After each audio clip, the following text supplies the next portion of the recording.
Eu sei, vocês sabem, os meus convidados de hoje também sabem que já faz um tempo que o Brasil vem escrevendo alta fantasia e baixa fantasia com variedade de plots, cenários e criaturas.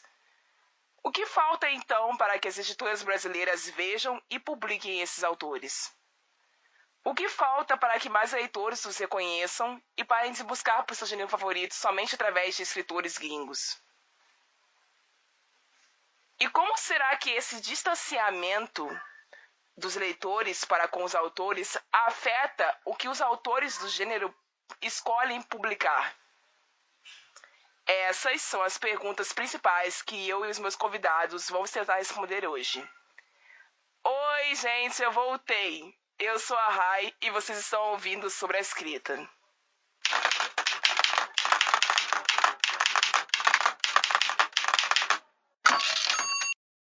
Pessoal, olá! Eu sei que eu fiquei um mês fora, tecnicamente falando, porque a programação oficial desse podcast já está no ar desde final de fevereiro.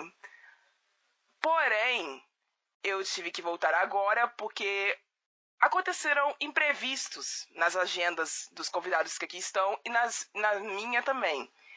Mas a oportunidade se abriu, esse programa voltou e voltou com a segunda fórmula, que não é uma entrevista individual, que é uma reunião entre escritores do mesmo gênero debatendo sobre temas similares. Agora eu vou abrir o espaço para que os meus convidados se apresentem para vocês, apesar de que uma delas já esteve aqui várias vezes. E logo depois eu vou começar com eles o debate de hoje. Espero que gostem. Manda ver, Paulo. Boa noite. Meu nome é Paulo César. Sou do Rio, tenho 29 anos e o primeiro livro que eu publiquei se chama Ímpetos. Oi pessoal, eu sou Oliver Calhan, escritor de fantasia jovem adulta, tenho 21 anos e sou nordestino. Eu tenho 3 lançamentos na Amazon e eu torço muito para que vocês já tenham escutado falar de algum deles, que é o primeiro volume da trilogia Chamas de Ruína e Vingança, Entre Lâminas, que é o meu recém-lançamento, e Forksville, Lírice do Lobo, que é um livro que eu lancei, eu acho que entre janeiro de 2021, fevereiro, por aí.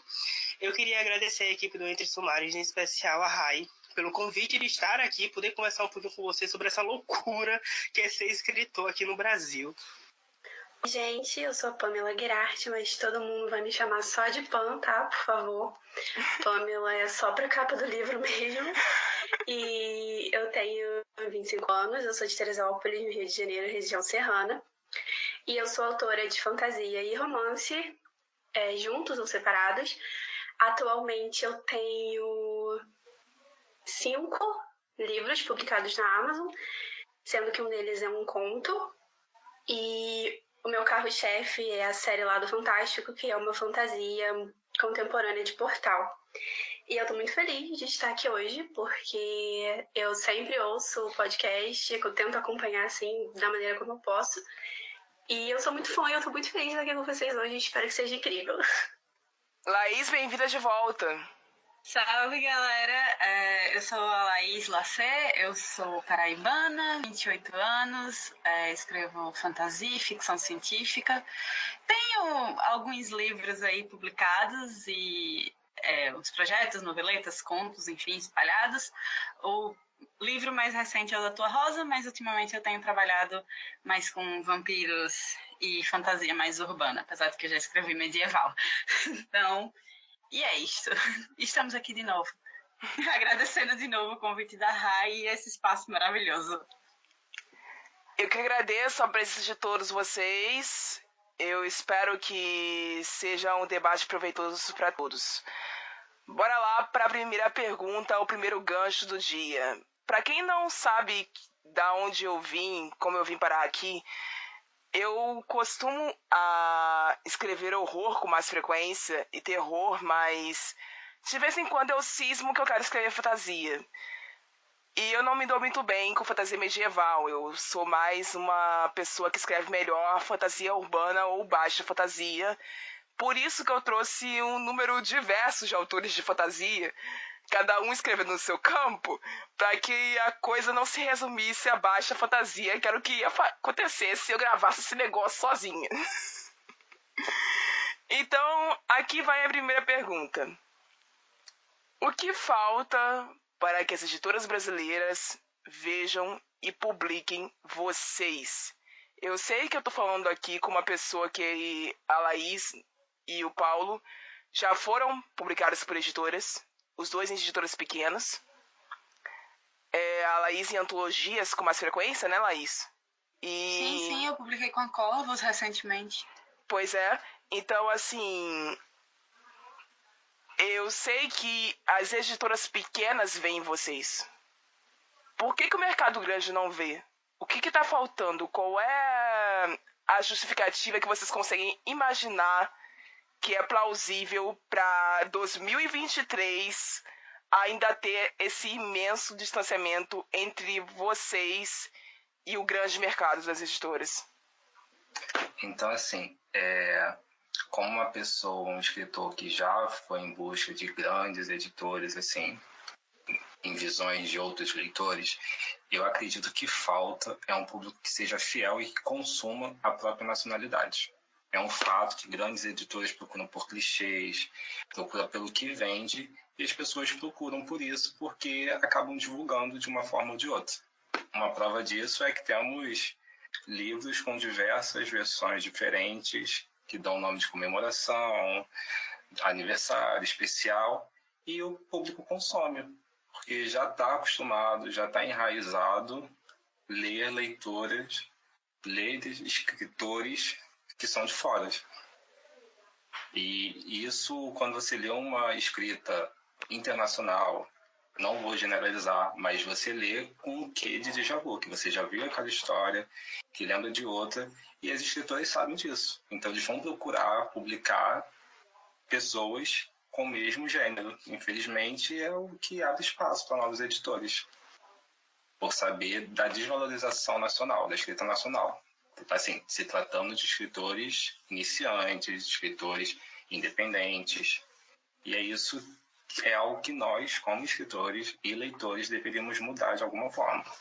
Tá, então a gente pode concordar aqui, antes de você falar pro Oliver, que não existe essa história de que os livros estrangeiros são mais envolventes, mais interessantes, né? Há livros internacionais que são bem interessantes, que são diferentes, mas eu vejo que uma grande maioria segue o mesmo caminho. A maioria segue os três principais, dois homens e uma mulher, um romance, uma escolha entre um lado e o outro, e essa história vai se repetindo. É isso, Oliver, você pode começar de trás pra frente se você quiser também. Ok, vamos dar uma reformulada aqui. Eu concordo bastante com o Paulo César, e eu acredito que a valorização da literatura nacional em si por meio de editoras grandes viabilizaria muito o encontro dos nossos livros com os leitores. E eu digo isso porque as editoras carregam por trás de uma tela de celular, por trás de uma tela de computador, métodos, tipo um time de marketing que nós, como escritores, não influencers, nem estudantes de publicidade, não possuímos, né? Muita gente não possui esse até mesmo carisma, não tem muito...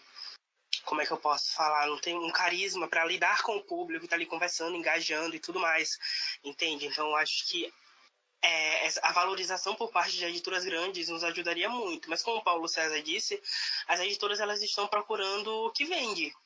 E aí a gente escreveu um clichê que, claro, que vende, só que pelo fato de nós não termos, digamos que, 15 mil seguidores, 20 mil seguidores, não termos o engajamento de um post nosso alcançar 1.200 curtidas, eu acredito que isso influencia bastante. Acredito não, acho que é uma certeza, influencia bastante, né? Porque a editora, ela quer o que vende. E aí, um autor que provavelmente tem 15 curtidas no post, ele não vende tanto quanto um autor que tem 20 mil.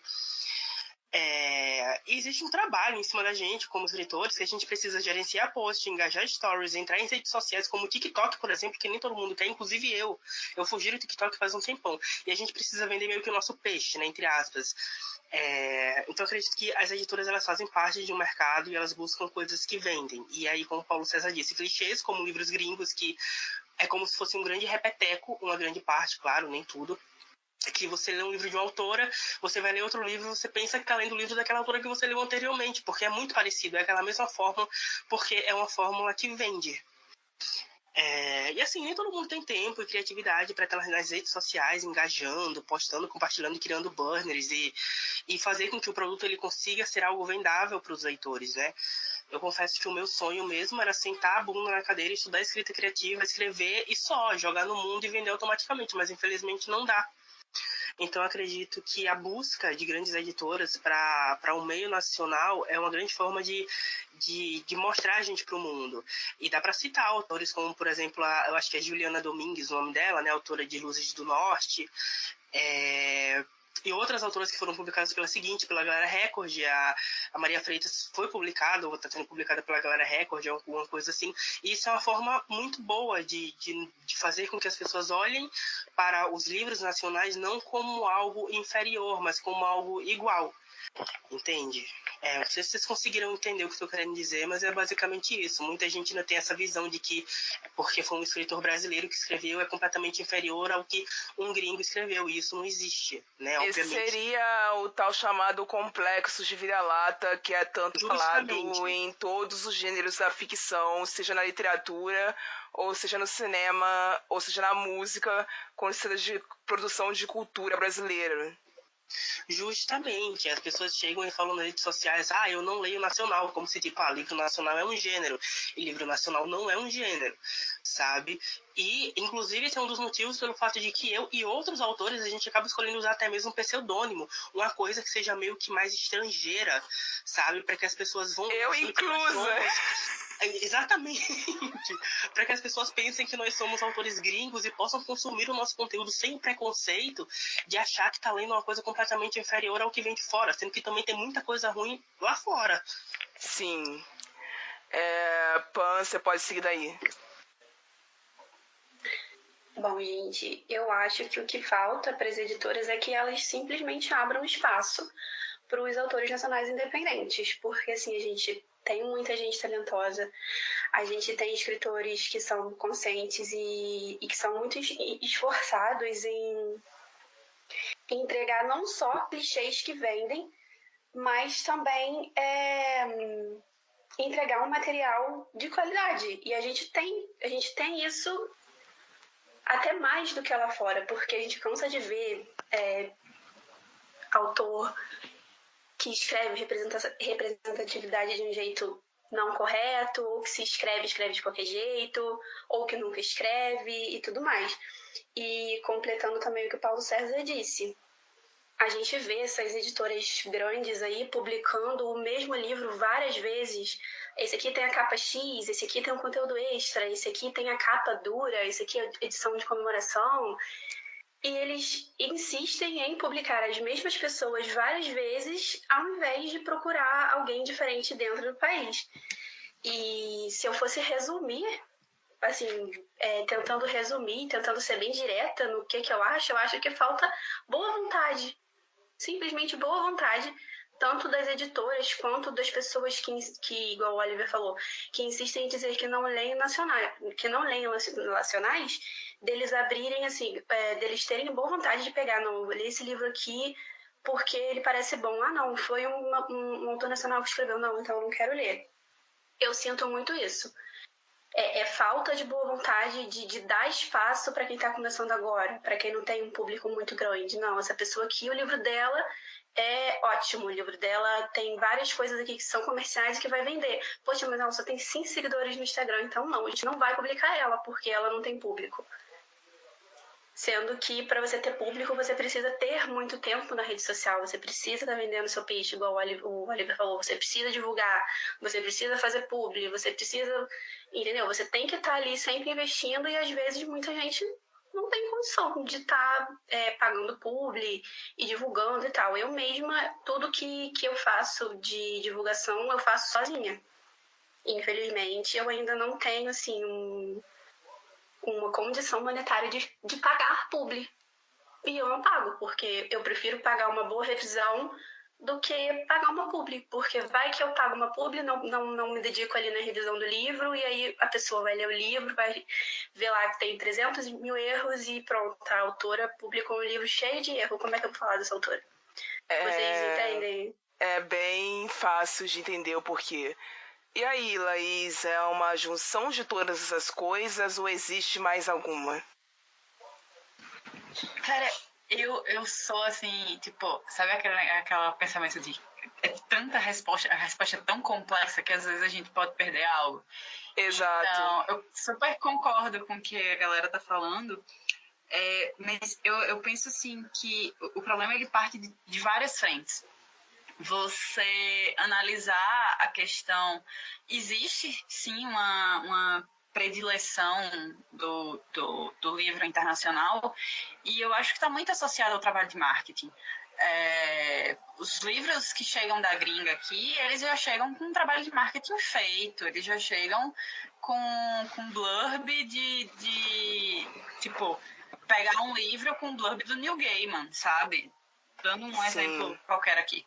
Então, eles já chegam assim, vendidos com um selinho de best-seller. Então, é quase como uma, entre aspas, espécie de garantia do produto para o leitor. Uma espécie de, esse livro ele já chega com um status que é muito diferente do livro indie. O livro indie ainda tem que galgar todo o caminho para chegar à 10ª parte disso com muita sorte.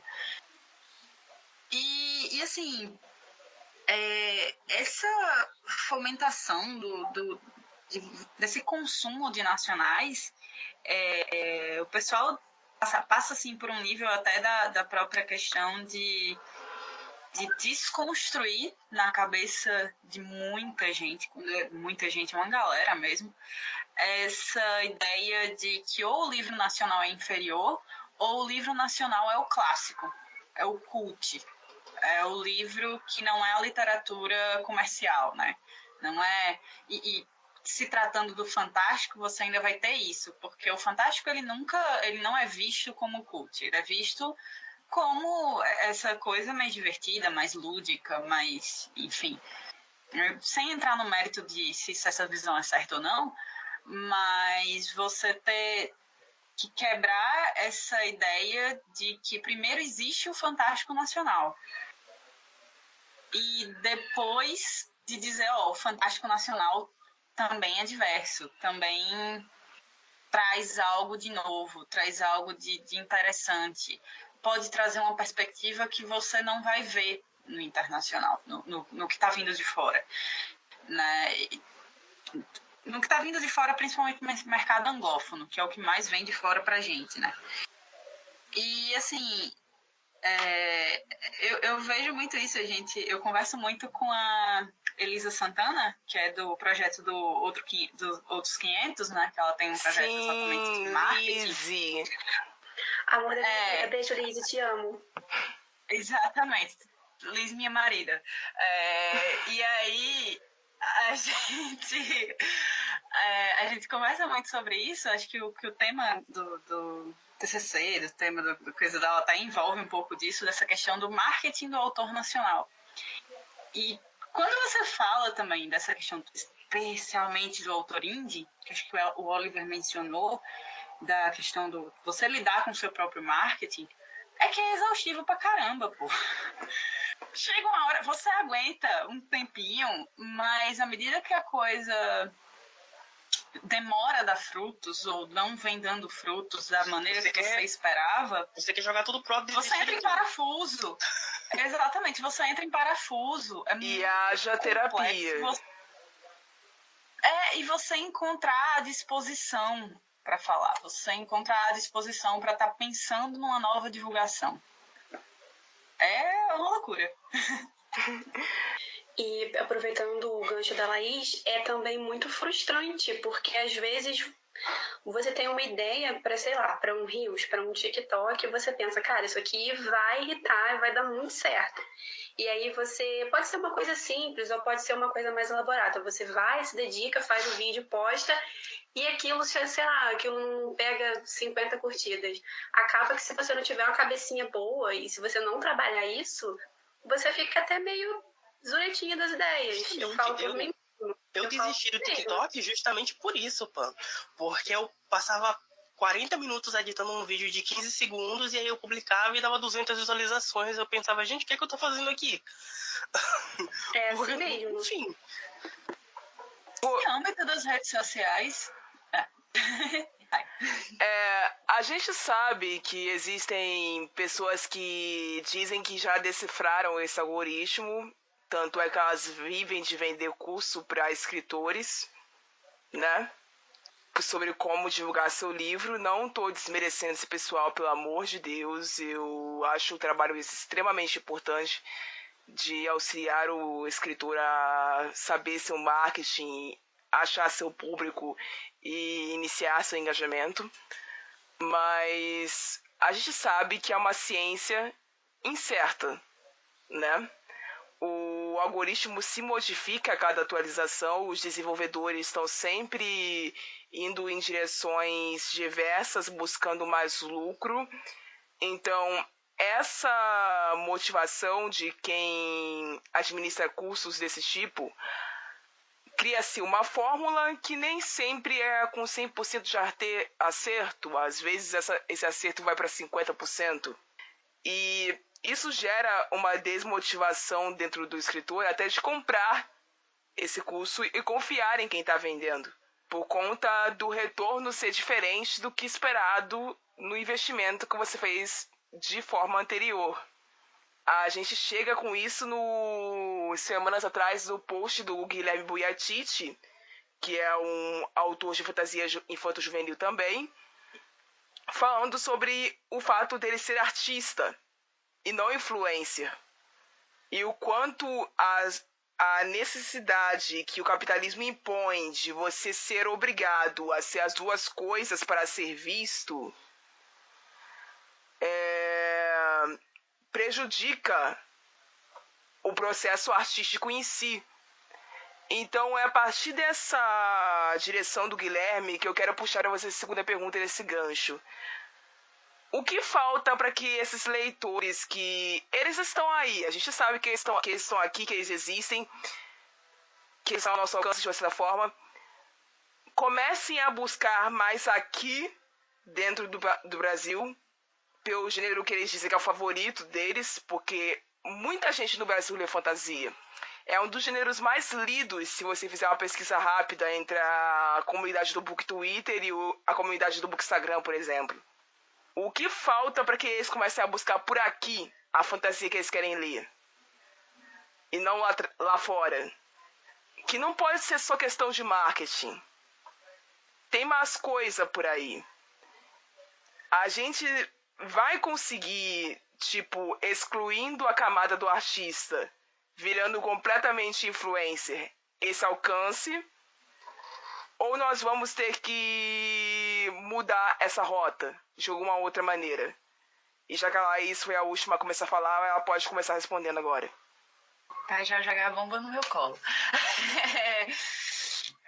Eu acredito que a coisa, ela é plantada para ela ser colhida. Eu acho que é muito nesse sentido. De que, à medida que você começa, né, assim, você começa a fomentar essa trabalho de formiguinha, né, gente? A gente viu isso acho que a gente viu isso melhor com o exemplo da literatura. Eu vou chamar aqui, eu não gosto de chamar assim, mas, enfim, da literatura LGBT, né? Porque eu não acho que LGBT é um gênero. LGBT é o personagem e tal. Mas você viu isso rolando com essa parte, né? Do Young Adult LGBT. Que você tem que um autor puxa o outro. A partir do momento que você tem um autor fazendo sucesso, isso abre portas para outros autores. Então, os leitores eles começam a conhecer que existe mais dessa literatura sendo produzida, e aí eles conhecendo isso, né, eles vão encontrando outros autores, até o ponto de que passa a ser meio que relevante. Falando assim, que nessa semana eu tive essa experiência de um colega de curso que não tem nenhum contato com os bookheads, praticamente, chegou falando para mim do livro do Pedro Ruas. E aí ele chegou falando para mim, e aí ele falou do livro do Vitor Martins, se eu não estou enganada. E ele não sabia que o Vitor Martins era brasileiro. E eu fui dizer para ele, sabe, assim, rolou esse negócio. Então eu acredito que poderia acontecer isso. A gente ter esse processo de você criar não criar, mas você alimentar um cenário, né, no mainstream, né, que a gente sabe que o cenário existe, ele só precisa ser visto. Eu acho que eu vou acabar sendo repetitiva na minha resposta, mas eu também acho que isso acaba sendo falta de vontade de receber a gente. Porque a gente tá falando, a gente tá na internet, a gente tá falando, a gente tá divulgando, a gente tá sendo visto. Por que as pessoas, então, não estão indo nos ler? Né? A gente incentiva a gente deixa os e-books de graça, a gente incentiva, lê o livro, faz uma resenha que eu te mando um brinde. A gente tem todas essas ferramentas, a gente fala, a gente divulga. Eu vejo muitos bookstagrams e o pessoal que o bookstgram em geral, que tem os IGs de leitura, eles fazem muito, se você gostou desse livro, leia esse livro. E a quantidade de posts que essa galera faz, gente, continue fazendo, porque isso ajuda demais. A quantidade de posts que essa galera faz, se você gostou do livro gringo X, leia o livro nacional X. Então a gente está sendo visto, mas as pessoas continuam com a resistência em não nos receber. Então eu acho que assim, é uma conscientização das pessoas aceitarem que a gente é tão bom e às vezes, muitas vezes, é até melhor do que o que vem lá de fora. Basta que as pessoas tenham esse carinho em receber os nossos livros também. Então, eu acho que existe uma questão também de falta de interesse, assim, não arredondando e generalizando que ninguém tem interesse, mas como eu passo muito tempo nas redes sociais e eu acompanho muita coisa, eu vejo que muita gente simplesmente diz que não vai ler nacional, que não se interessa em ler nacional, como eu disse anteriormente, como se nacional fosse um gênero e ele não pode ser lido, ele não deve ser lido, algo assim. Mas, gente, eu acho que também existe uma questão de falta de verba por parte do escritor, eu falo isso com experiência própria. Porque, assim, é inegável que a gama de representatividade de forma responsável que os escritores nacionais colocam em suas histórias é o dobro do que os escritores gringos. A gente pode contar, gente, nos dedos os escritores gringos que querem colocar uma representatividade decente em suas histórias. Essa é a verdade, a gente pode contar nos dedos. Então, assim, a gente tem essa questão de a gente coloca pessoas LGBTQIA+, a gente coloca pessoas não brancas, e não é com interesse de ganhar dinheiro em cima disso, pelo menos acredito que não seja por outras pessoas, da minha parte não é. É uma questão de que é uma inclusão, gente, que deve ser feito. Então a gente tem essa gama de variedade de histórias também, fantasia épica, baixa fantasia, alta fantasia, fantasia steampunk, que é aquele subgênero, enfim, romances também, thrillers, suspenses, enfim. A gente tem uma variedade de livros com muita representatividade que as pessoas não se interessam em procurar. Mas quando eu falo falta de verba, é o quê, gente? É aquilo. Quem não é visto não é lembrado. E aí, Booker Influencers cobram 200, 300 reais e, tipo, é o trabalho deles, eles devem colocar preço sim. Só que muitos autores que estão começando agora, ou até mesmo quem está tempo no mercado, porque a gente não ganha muito, não tem condição de pagar essas publis. E, gente, publi dá muito engajamento, publi dá muita leitura. Então, se a gente não tem essa condição, a pessoa ali não vai estar falando do livro da gente, a não ser que ela ache ali na Amazon e ache interessante falar sobre. Mas, assim, como a gente não tem essa verba para investir em publi, em tráfego pago e essas coisas, acaba que a gente não é muito visto, entende? E tem aquele momento também que a gente é bastante visto pelo grupo de pirataria. Oh, que tristeza.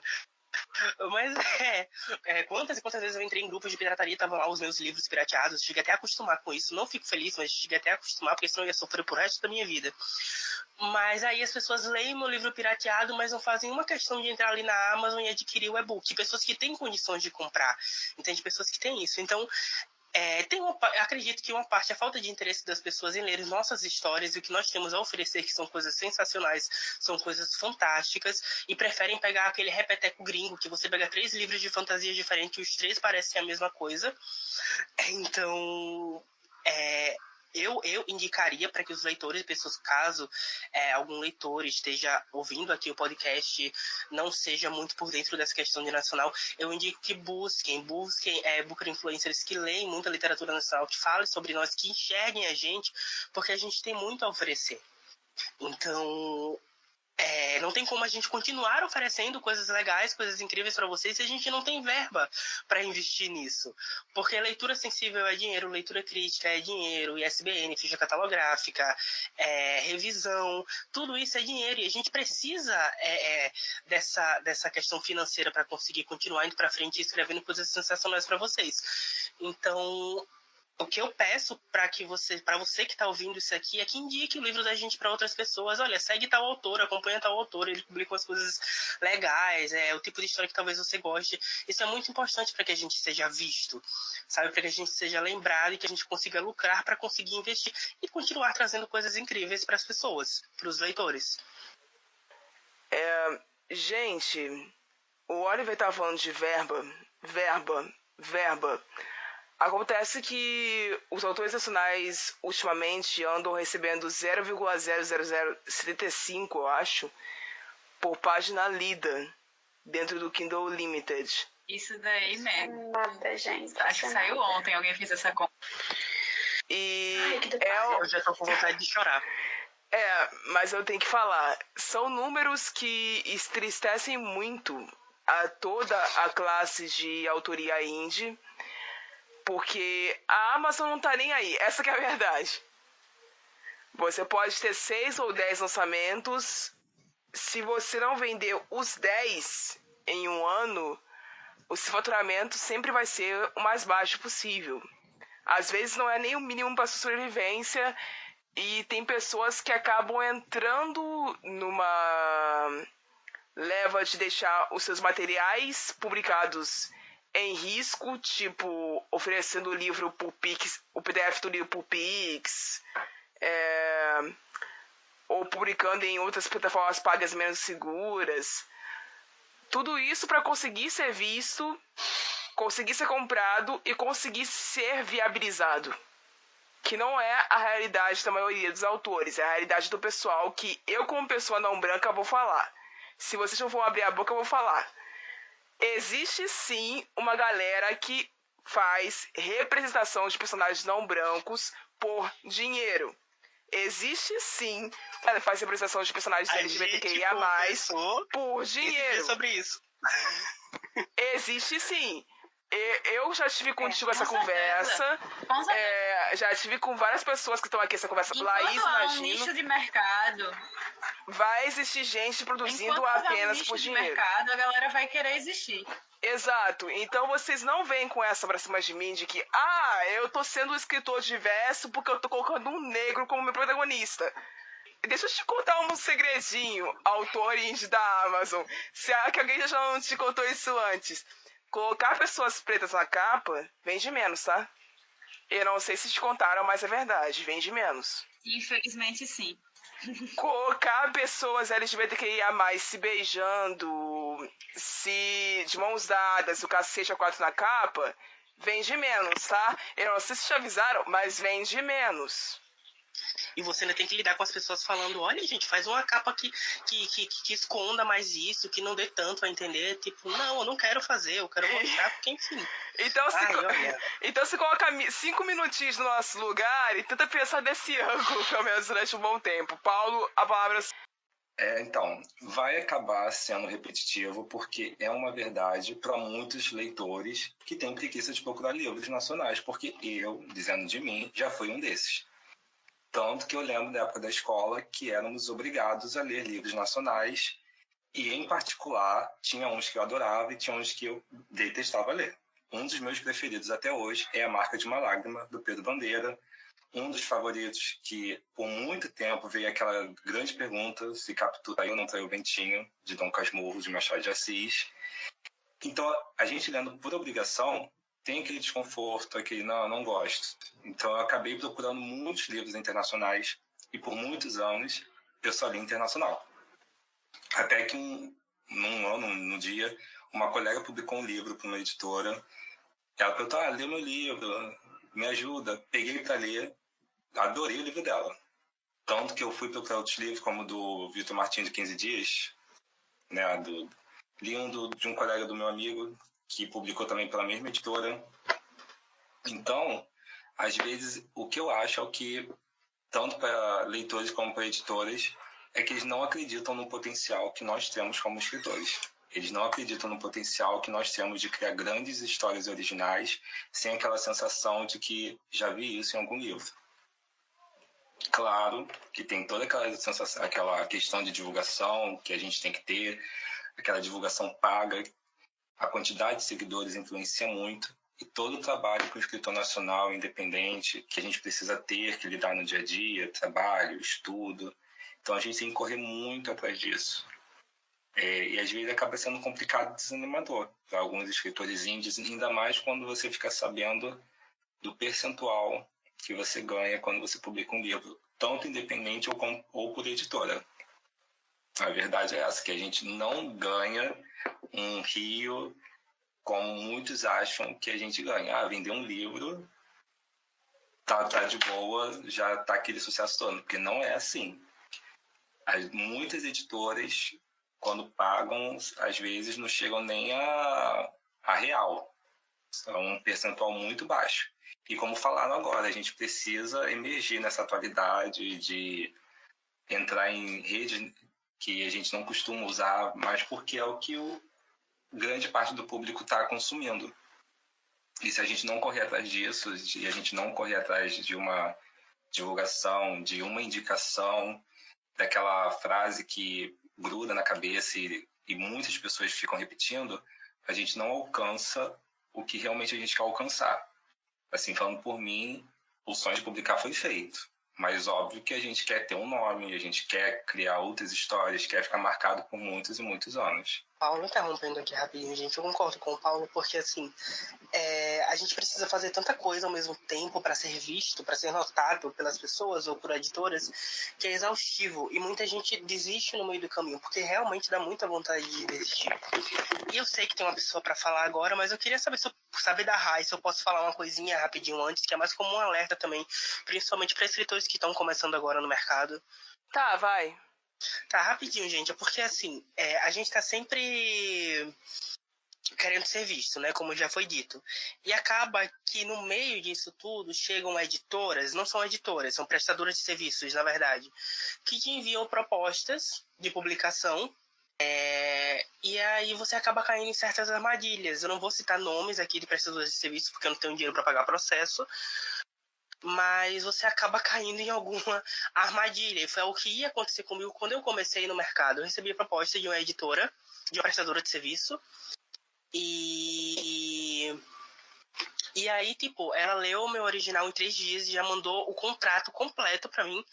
E eu li todo o contrato, era pra ser uma publicação tradicional, e tinha lá, ó, se você não vender 30 exemplares em 30 dias, você vai ter que pagar mais de R$ 2.600 pra gente. Aí eu fiquei, mas que tipo de publicação tradicional é essa? Que de um jeito ou de outro eu vou ter que pagar. Então, assim, é um conselho que eu dou para os escritores. Vocês tomem cuidado. Eu sei que a vontade de ser visto é muito grande. A vontade de ser reconhecido e de achar que um editor ou uma prestadora de serviço vai trabalhar no seu marketing, na sua imagem por trás é muito grande. Mas é necessário também muita atenção. É necessário muita desenvoltura também no mercado e aprender a lidar com determinadas situações e ver direitinho certos tipos de contrato que é para vocês não caírem em nenhuma armadilha.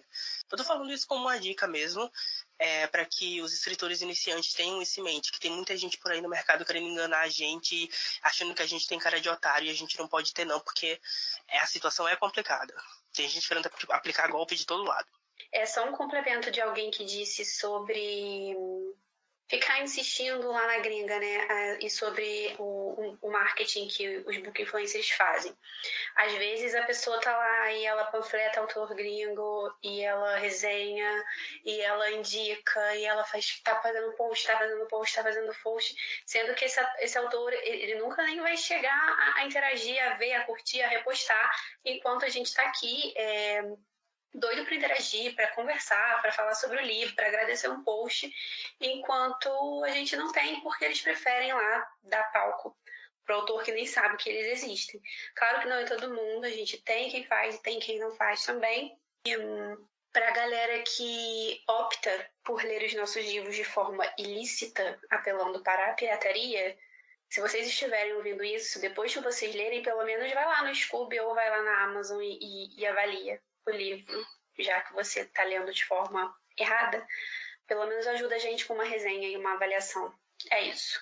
A gente já pautou verba, pautamos o trabalho dos Book Influencers. Eu sou da categoria, mas eu tenho que ouvir vocês, primeiramente. Pautamos como pessoas de minorias marginalizadas são retratadas na literatura, o tratamento que as editoras têm para conosco. A última não é nada simples, mas eu sinto que vocês vêm respondendo ela desde a primeira vez que vocês abriram a boca aqui. O distanciamento dos leitores para com os autores do gênero fantástico, seja fantasia, no sentido de alta fantasia, fantasia medieval, fantasia afrofuturista ou baixa fantasia, se deve também ao fato de que se só o clichê vende, é só o clichê que vocês vão escrever.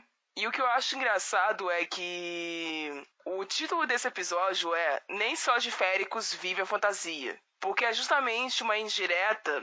Todo mundo sabe que autor eu tô citando. E todo mundo sabe que existem pessoas que só replicaram o que ela fez lá no início e ganharam o mundo com isso e ainda estão ganhando. Existem, inclusive, autores nacionais que replicaram o modelo que ela fez, inclusive nas criaturas, modificando um pouco as histórias. Parece até fanfic, gente. Sem querer desmerecer os fanfiqueiros, mas parece. Para tentar ganhar verba em cima disso, e nem sempre é uma fórmula que funciona. Então, esse distanciamento de que existe entre os leitores e vocês, que se prova com uma proximidade maior entre os leitores e escritores gringos, afeta o que vocês escolhem escrever na hora que vocês sentam para pensar qual vai ser o tema do próximo lançamento? Ou vocês já escolheram a vida difícil, assim como eu, de tipo, caguei pro que você pensa, eu vou escrever o que eu quero? Então vamos lá. É indiscutível dizer que muitas pessoas escrevem gêneros que fazem sucesso, que está em alta. Porque quando eu comecei a escrever, há muito tempo atrás, lá em 2008, para mim foi um ponto de escape de todos os problemas que eu estava tendo, psicológico, físico, escola. Então, para mim foi o que me ajudou e o que ajuda hoje. Então eu escrevo o que eu gosto de ler. Eu escrevo o que me dá prazer, o que eu consigo tornar real, o que eu consigo tornar eterno, o que eu consigo fazer conversar comigo, e eu espero que converse com quem vai ler também. E para mim, isso é ser um escritor, isso é escrever. É escrever aquilo que, de certa forma, você tem gosto de dizer. Tá feito. E foi assim com ímpetos, foi assim com as histórias que fiz de rascunho que eu publiquei no Wattpad, que todo mundo sabe, né? A maior rede de fanfic. Inclusive tem umas fanfics que são bem divertidas, são bem legais. Mas é como você falou, é um clichê. Você pega uma fanfic, você pega uma história que, por mais que seja original, você lê como se fosse uma fanfic. Porque você lê, relê e parece ser a mesma história. E eu sei que se tivesse um gênero diferente, algum atributo diferente na escrita de fantasia que eu criei, como um hot, ou um terror, ou um romance, venderia muito mais, angariaria muitos mais leitores, porque muitos desses leitores gostam de romance, muitas pessoas de fanfic gostam de histórias hot, só que para mim não seria verdadeiro comigo, não seria verdadeiro com o que eu crio, não seria verdadeiro com o que eu escrevo. Então eu comecei com fantasia, me apaixonei pelo que eu criei, pelo que eu consegui fazer. Mas hoje, por mais que eu goste de fantasia, o meu sonho é escrever algum terror psicológico. Algo que tenha mais a ver com as dores que eu senti, que eu sinto. Mas ainda é algo que está bem longe ainda de eu pôr pra fora, de escrever, de criar. Mas infelizmente é isso. A gente cria o que a gente gosta e mesmo assim tem que pensar, isso vai agradar alguém? Alguém vai ler? Aí você tem que decidir se você vai escrever algo que você quer para você e que seja bom para você, ou você vai escrever algo que seja bom para os outros. Aí depende do tipo de escritor que você quer ser, depende do tipo de pessoa que você quer se tornar dizendo eu sou escritor e crio isso? Então, eu acho que, na verdade, é uma pergunta bem complicada de responder pra mim isso. É que, gente, vamos falar do nicho independente ali de e-books da Amazon. Diversos escritores nacionais escolhem escrever o que vende ao invés do que gosta. E eu não vou citar escritores aqui, até porque alguns usam até pseudônimos diferentes dentro da Amazon, mas já chegaram pra mim e falaram: olha, eu amo escrever fantasia, é o que eu mais gosto de fazer, mas o que mais vende ali na Amazon é o meu romance erótico. E, gente, o romance tá na Amazon desde que a Amazon foi feita, digamos assim, ali dentro. Então é o nicho que mais vende. Você entra no top 1 do top 10 do Kindle ali da Amazon e só tem romance, digamos assim. Poucas vezes a gente encontra ali Mark Miller com suspense e tudo mais, mas a gente encontra muito romance. E aí, eu, Oliver, eu amo escrever fantasia. Só que um momento da minha vida eu vou ter que escolher. Eu vou continuar escrevendo isso, ou eu preciso escrever o que me dê lucro? Porque a fantasia não me dá o lucro que eu queria, pra ser sincero pra vocês. Então, muita gente escolhe escrever o que vende. Né? Eu conheço pessoas que ganham R$300 com fantasia por mês, mas na parte erótica que ela escreve, ela ganha 2.500. E não, gente, escritor de romance erótico não é rico não, tá? Tem muitos que ganham bem, mas tem muitos que não ganham não. Só tô dizendo que existe essa discrepância, porque o romance tá na Amazon há muito tempo. E aí, eu não julgo quem resolve escrever o que agrada o público ali naquele momento, o que vende, porque a gente tem conta para pagar, a gente tem cartão de crédito, a gente tem plano de celular, a gente tem Wi-Fi em casa, a gente tem as contas de casa. E quando a escrita acaba sendo a nossa única profissão, que é o que acontece comigo, eu só trabalho com a escrita, eu tenho que escrever o que vende. Porque se eu não escrever o que vende, como é que eu pago as minhas contas? Então, dá para listar alguns autores que acabam saindo do que eles amam fazer, do que eles amam escrever, para o que vende, porque a fatura do cartão chega, os boletos chegam e a gente tem que pagar. E aí eu acho que isso causa um distanciamento, e muita gente ama escrever thriller, mas escreve romance, muita gente ama escrever fantasia, mas escreve romance, muita gente ama escrever, sei lá, distopia, mas escreve romance, porque dentro da Amazon é o que mais vende, é o que sempre tá ali como um best-seller, como, enfim, no top 100 da Amazon, na maioria das vezes são somente romances. Então a gente às vezes precisa escolher entre lucrar ou escrever o que gosta. Mas existem muitos autores também, muitos não, alguns autores que acabam lucrando escrevendo o que gostam. Sonho muito em chegar lá, mas infelizmente por hora ainda não deu. E aí uma hora eu vou ter que dar uma rasteira em mim mesmo e escrever o que tá vendendo ali para conseguir pagar as minhas contas.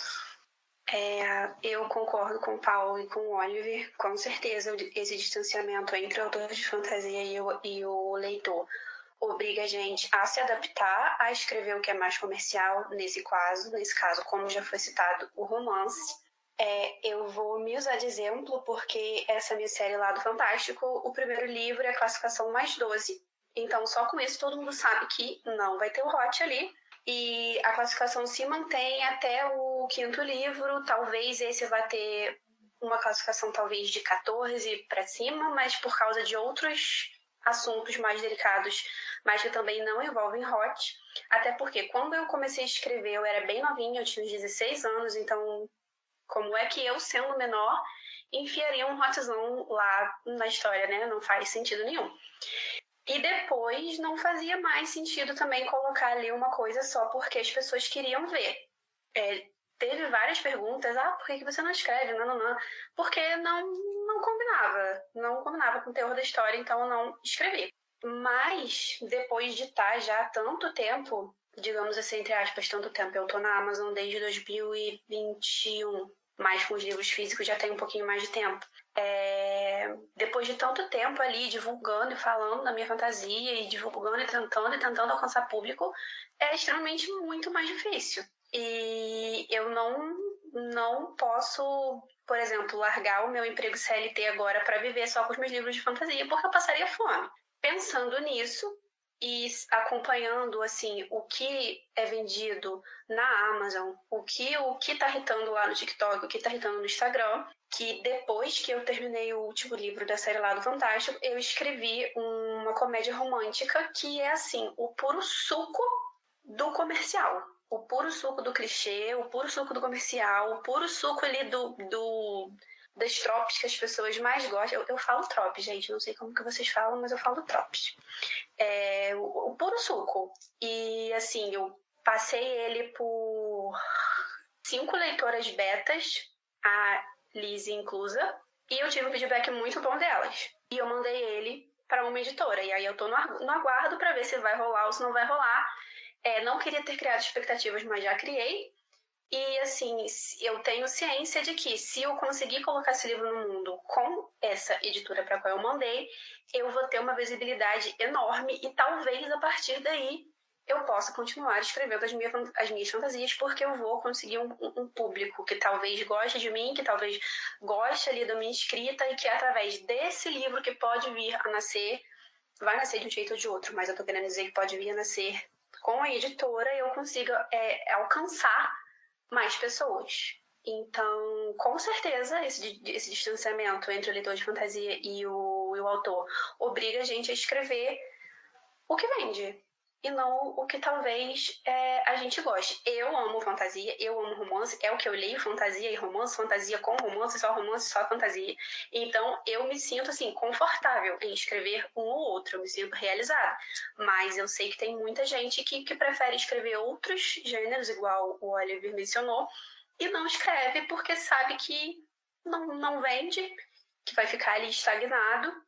E acho que o sonho de todo mundo é poder escrever o que gosta e ser lido pelo que gosta. Então, gente, não vamos perseverar, vamos continuar, porque a gente é brasileiro, não desiste nunca e vamos alcançar esse best-seller aí, em nome de Jesus. Então, Rai, em relação à tua pergunta especificamente, né, para ser uma coisa mais direta, eu até gostaria de dizer que não me afeta, sabe? Tipo, que essa demanda não me afeta, mas seria uma mentira, a verdade é essa. Querendo ou não, você é afetado por essas... A gente que é indie tá sempre em redes sociais, seja para divulgar, seja para interagir, meio que, né, subjugados a todos esses algoritmos e tudo mais.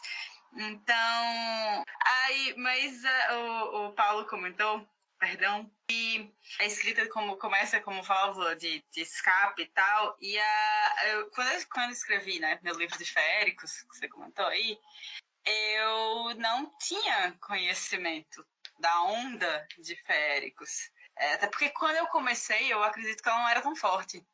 Eu comecei a escrever esse livro em 2013, por aí, 2014, de 2013 para 2014. Ou eu já não estava mais em contato com um nicho especificamente de leitores, né? E eu escrevi o da Tua Rosa de uma coisa meio que dessa história de ser uma coisa que era essa personagem meio que até que eu tinha como uma amiga imaginária, entendeu? Que eu decidi dar uma história a ela. E quando eu soube, já postando no Wattpad, tinha esse furor todo, eu tava, tipo, totalmente por fora, escrevendo uma história com fadas, com uma fada protagonista, só que a história tinha uma narrativa epistolar e mal tinha romance. Então, era que esse misto, né? E aí eu chego realmente ao meu ponto. Eu acredito, hoje eu trabalho muito na ideia de tentar equilibrar o que eu gosto com o que há demanda de mercado. Eu sempre quis escrever uma história de vampiros e eu percebi que havia esse ressurgimento de vampiros. Então, eu aproveitei para dar vazão a essa história vendo isso, analisando isso. E tentar achar esse ponto de equilíbrio. É tentativa e erro, a gente erra mais do que acerta, mas a gente vai indo até... Porque, assim, a gente tem que pagar as contas, mas eu particularmente, eu não consigo escrever algo que seja só um romance, eu não consigo escrever algo...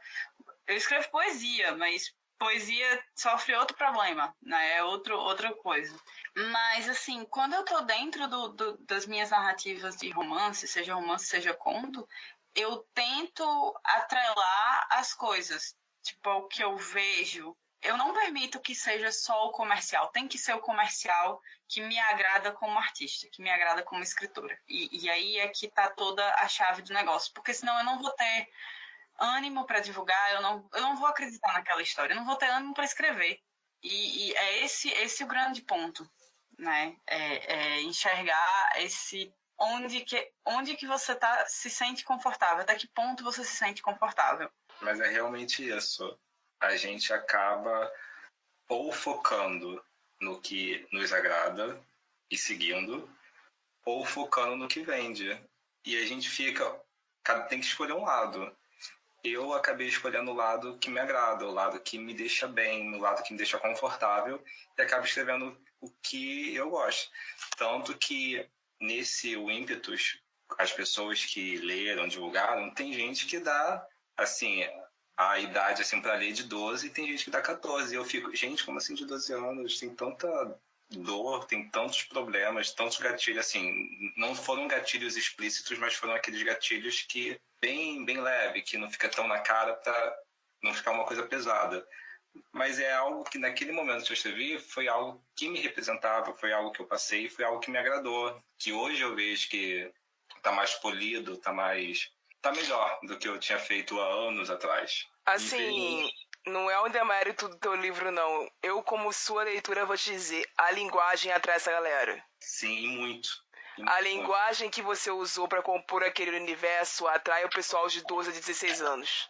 E afasta um pouco quem é mais adulto. Então, assim, tem uma espécie de crescimento do pessoal de entre 12 e 16 anos lendo temas mais fortes. Isso se deve a vários tipos de problemas, mas isso acaba virando vantagem para quem escreve fantasia infanto-juvenil como você e o Oliver, e inclui temas que pesam a mão em certos campos da sociedade, de certas vivências que pessoas não estariam acostumadas se isso fosse abordado anos atrás, na mesma época que... Vou dar um exemplo aleatório aqui, Divergente, por exemplo, que aí era para o público mais nichado das distopias, não chegava a se chegar tanto à fantasia. Mas faz todo sentido que pessoas dessa faixa etária procurem seu livro. É porque quando eu escrevia, foi o quê? Eu tinha uns 15 anos, me perdoem que eu não sou de exatas. Então eu tinha uma cabeça bem diferente. Tanto que quando eu enviei para a editora e repassei todo ele, que eu vi a diferença, eu falei, não vou mudar porque foi o meu crescimento ali. Foram anos e anos escrevendo, relendo, reescrevendo, reeditando. Então eu deixei. Tanto que eu comentei com alguém, não lembro quem. Mas a continuação, eu vejo que a escrita está muito mais madura, muito diferente do que foi o primeiro. Mas eu segui a linha. É o que me agradou, é o que me deixou bem, é o que me deixou confortável escrever. Por mais que tenha assim, gatilhos que eu vejo que não seriam para pessoas, para crianças de 12 anos. Mas é o que está tendo, porque, como você disse, hoje em dia é o que crianças de 12, 16, 14 estão lendo. Como falaram do hot, do romance, do terror psicológico. É bom, assim, por um lado, mas por outro lado você pensa, alguma coisa não está tão certo assim. Mas não tem muita coisa que a gente vai fazer, porque é eles com eles, responsabilidade deles. Mas eu ficou meio confuso, mas é isso.